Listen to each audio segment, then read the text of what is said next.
Techno update. Subscribe now.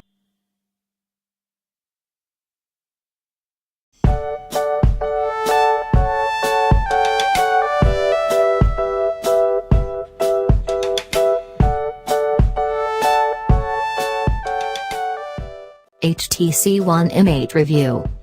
Design and build quality.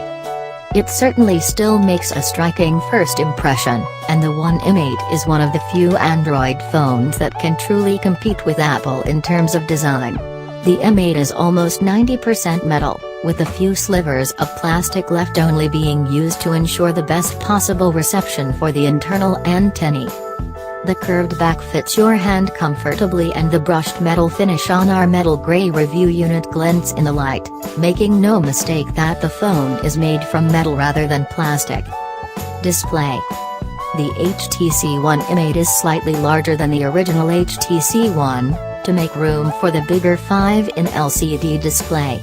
Both phones have the same 1920 by 1080 resolution, which means pixel density has dropped from 469p on the 4.7-in original to 441p here, but in practice, it's still impossible to see individual pixels.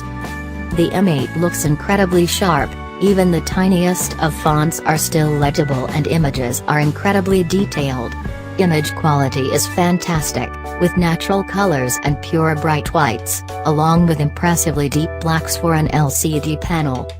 With a peak brightness of 491 CD/M2 and an sRGB color spectrum coverage of 93.7%, the M8 is among the best LCD screens we've seen in a smartphone, rivaling the iPhone 5's in terms of brightness and contrast. Camera.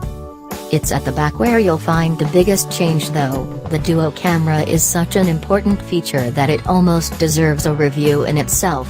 It uses the same 4-megapixel ultra-pixel main sensor as the original HTC One, which has an oversized 1/3-in sensor and larger 2.0 micrometers pixels to capture more light information than its competitors. Software.